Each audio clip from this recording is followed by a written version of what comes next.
Hello guys, depth queen स्वागत करती है अपने डार्क डेप्थ वर्ल्ड में। और मैं आज आप लोगों के लिए लेकर आई हूँ एक ऐसी फिल्म कह लीजिए या टेलीफिल्म कह लीजिए जो बड़ी इंटरेस्टिंग लगी मुझे। मैंने कुछ महीने पहले ये फिल्म देखी थी और सोचा था कि आप लोगों के सामने इस फिल्म के बारे में बात करूं, लेकिन पता नहीं फिर और कुछ टॉपिक्स आ गए और कुछ फिल्में आ गई तो ये फिल्म रह गई जिसके बारे में मुझे बात करनी थी। ये फिल्म काफ़ी मुझे इंटरेस्टिंग लगी और सबसे बड़ी बात ये है कि इस फिल्म को बनाने वाले एक पुरुष हैं, लेकिन इस फिल्म में एक भी पुरुष आपको एक्टर बिल्कुल नहीं दिखेगा। जी हाँ, पुरुष के नाम ज़रूर लिए जाएंगे इस फिल्म में, लेकिन एज अ कोई मेल आर्टिस्ट आपको इस फिल्म में देखने को नहीं मिलेगा, जो मुझे बड़ी इंटरेस्टिंग बात लगी। तो चलिए मैं फिल्म के बारे में बात करती हूँ।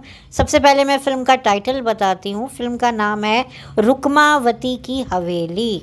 जी हाँ, और रुक्मावती की जो भूमिका है उसको निभाया है उत्तरा जी ने।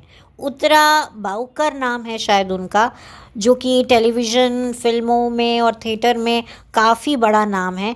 उन्हें आपने जस्सी जैसी कोई नहीं में जस्सी की बेबे का रोल करते हुए देखा होगा, वही हैं। और वही इस फिल्म की मुख्य अभिनेत्री हैं, जिनकी कुछ 4 या 5 बेटियां होती हैं और सबकी सब बहुत उम्र दराज होती हैं, यानी कि अच्छी खासी उम्र है। ये एक राजस्थानी बैकग्राउंड पर ये फिल्म है कि एक हवेली है राजस्थान में, और उसकी जो हवेली है उसमें एक औरत है जो विधवा है और उसकी बेटियां हैं, उसकी एक फीमेल हेल्पर भी है। तो घर में सारी औरतें हैं और इसी घर में ही जो है पूरी फिल्म चलती है। और इसमें जो बेटियों जो हैं, उसकी जो बेटियों का जो किरदार निभाया है उसमें से पल्लवी जोशी हैं, किट्टू किडवानी है, ईला अरुण है और भी जानी मानी अभिनेत्रियां हैं।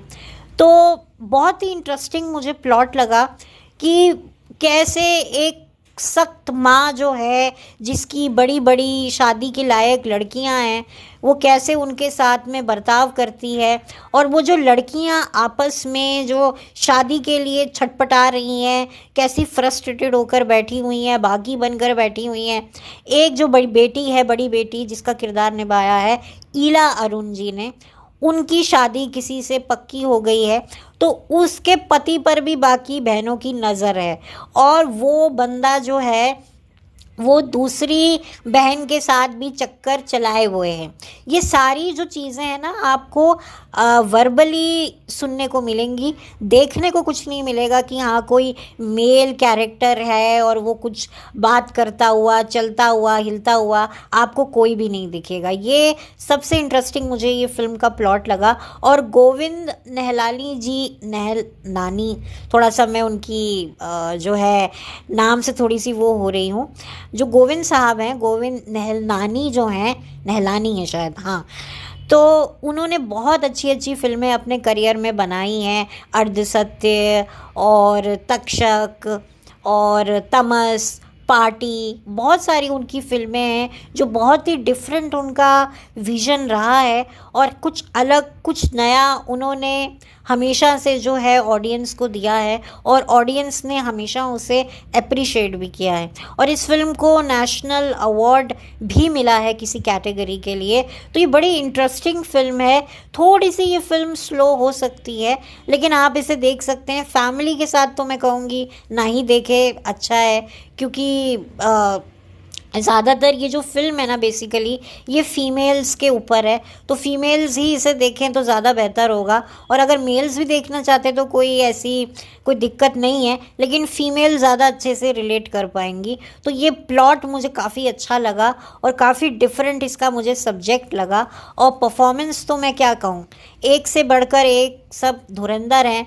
और जब इतने धुरंधर एक मंच पर आ जाते हैं तो फिर आपकी नज़रें जो हैं वो थक जाती हैं कि किसको देखें, किसको छोड़ें, किसको पकड़ें। तो ये बहुत अच्छी मुझे स्क्रिप्ट लगी है और एक तरीके से ये टेली फिल्म थी, लेकिन ये आपको एक फ़िल्म के तौर पर जो है देखने को मिल जाएगी। मैं इसका लिंक जो है वो डिस्क्रिप्शन बॉक्स में डाल दूँगी, तो आप बड़ी आसानी से इसको देख सकेंगे और इन्जॉय कर सकेंगे। अगर आप कुछ अलग देखने में यकीन रखते हैं, अगर आपका टेस्ट पैरेलल सिनेमा की तरफ है और आप कुछ अच्छा देखना चाहते हैं, देखिए हर पैरेलल मूवी आप समझ पाएँ ये ज़रूरी नहीं होता, लेकिन एक बार अगर आप देखेंगे आपको इंटरेस्ट आएगा, तो आपका जो मन होगा कि आप बस देखते ही रहें देखते ही रहें। जैसे मेरे साथ होता है, कई फ़िल्में हैं, मैं ये नहीं कहती कि मैं हर डिफरेंट मूवी को देखती हूँ, बट कहीं से भी मुझे कोई प्लॉट इंटरेस्टिंग लगता है तो मैं एक बार तो ज़रूर देखती हूँ, और अगर मुझे इंटरेस्ट आए तो मैं फिर देखना शुरू कर देती हूँ।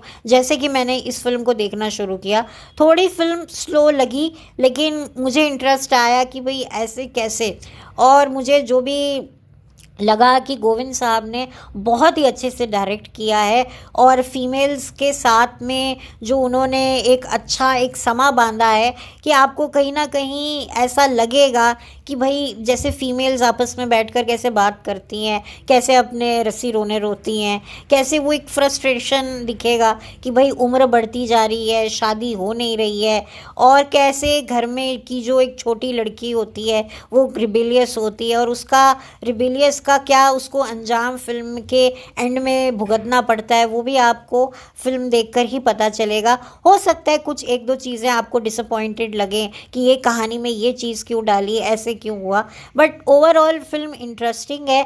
एक बार तो आप देख सकते हैं और इन्जॉय कर सकते हैं। और बस मैंने सोचा कि मैं ये इस फिल्म के बारे में बात करूं, क्योंकि मुझे ये फिल्म काफ़ी इंटरेस्टेड लगी, और मैं चाहती हूँ कि भाई ऐसी इंटरेस्टिंग टॉपिक्स पर जो है आप फिल्म देखें। हालांकि फिल्म में ऐसी कोई चीज़ क्रिंज ऐसा कुछ दिखाया नहीं गया है, क्योंकि कोई मेल कैरेक्टर है ही नहीं। फीमेल्स आपस में बात कर रही हैं, लड़ रही हैं, झगड़ रही हैं, और जो बहनों में जो एक राइवलरी होती है, जेलसी होती है, फ्रस्ट्रेशन होती है, जो ना एक दूसरे की वो छीनने की जो एक वो ललक होती है कि भाई तुझे मिल गया, मुझे मिलना चाहिए था, मैं तुझसे ज़्यादा अच्छी हूँ, वो जो एक कॉम्पिटिशन होता है, एक सिबलिंग राइवलरी होती है, वो भी आपको बहुत अच्छे से देखने को मिलेगी।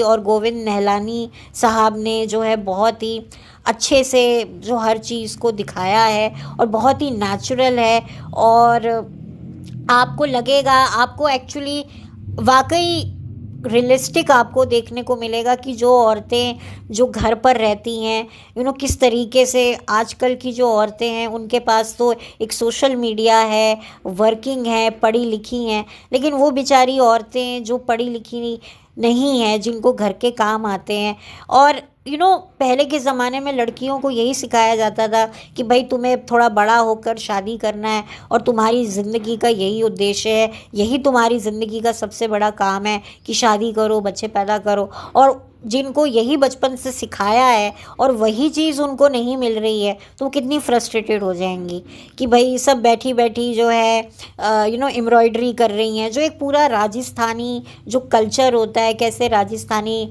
जो महिलाएं होती हैं कितनी उनमें हुनर होता है, लेकिन वो अपने हुनर को उस अलग तरीके से यूज़ नहीं करती हैं कि भाई कोई कंस्ट्रक्टिव, क्रिएटिव, प्रोडक्टिव, कि भाई उसको अर्न कर सके।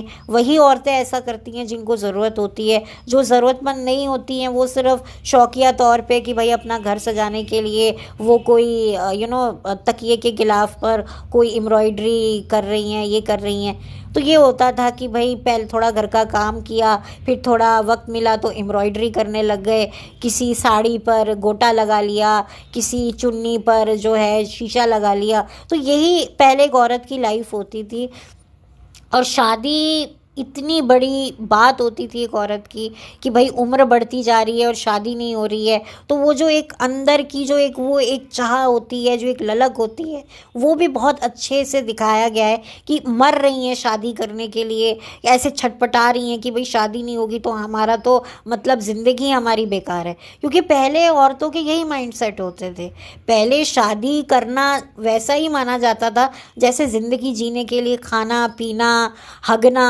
बहुत इम्पॉर्टेंट है, वैसे ही शादी करना भी बहुत इम्पॉर्टेंट है, बच्चे पैदा करना भी बहुत इम्पॉर्टेंट है। तो आपको कहीं ना कहीं ये फिल्म देखकर ये भी पता चलेगा कि पहले लड़कियों के क्या माइंडसेट होते थे, और जब उनको वो चीज़ नहीं मिलती थी जिसके लिए उनको ऐसा माइंडसेट उनका तैयार किया गया था कि एक औरत का जन्म तो बस शादी और बच्चे पैदा करने के लिए ही हुआ है, और उनको वही चीज़ उनकी नहीं हो रही है। उम्र बढ़ रही है, शादी नहीं हो रही है, और अगर ऐसी उम्र बढ़ती रही तो फिर बच्चे नहीं होंगे। बहुत एक फ्रस्ट्रेशन लेवल जो एक लड़कियों का होता है।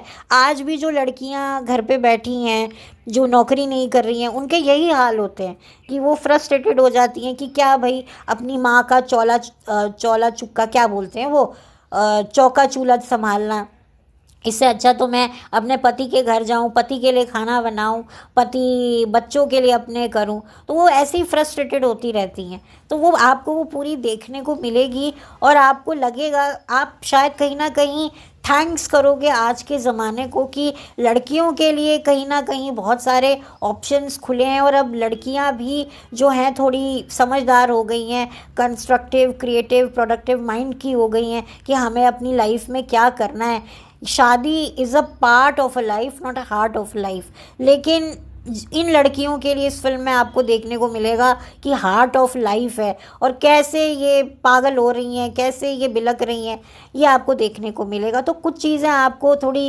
वियर्ड लग सकती हैं, बट उस ज़माने के हिसाब से किस तरीके से एक अगर बहन की डेथ हो जाती थी तो दूसरी बहन से, उसके जीजे से उसकी शादी कर दी जाती थी, इस पर भी एक बड़ी अच्छी बात कही है। तो आपको अच्छी लगेगी काफ़ी, मतलब बेसिक जो पहले के ज़माने में नियम होते थे कि भैया, जैसे आपने फिल्मों में भी देखा है, हम आपके हैं कौन मूवी में भी देखा है कि भैया रेणुका शाहने फिल्म में मर जाती है, और जो है थोड़ा सा मुनीश बहल सदमे में चला जाता है, लेकिन जैसे ही उसकी शादी उसकी साली निशा से पक्की हो जाती है, वो कैसा हरा हरा हो जाता है। क्योंकि भाई देखो, बीवी बच्चा पैदा करने के बाद बीवी, देखो पहले पहले क्या आज भी है, लेकिन आज थोड़ा सा लड़कियां अपना रख रखाव रखती हैं।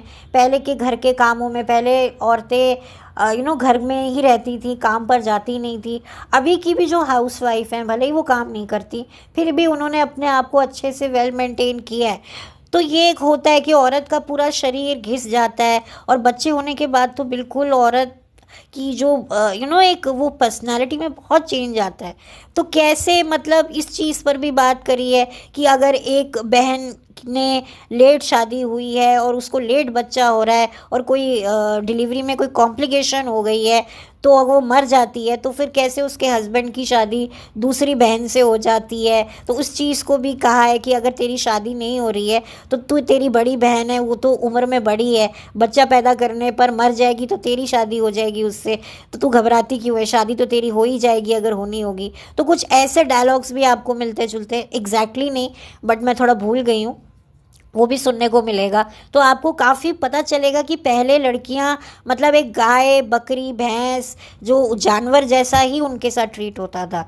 उनकी कोई अपनी कोई मर्जी नहीं होती थी, कोई अपनी से नहीं होती थी, कोई अपनी विल नहीं होती थी, कुछ भी नहीं होता था। वो बगावत कर ही नहीं सकती थी, और अगर वो बगावत करती थी तो उनका क्या हश्र होता था वो भी देखने को मिलता था।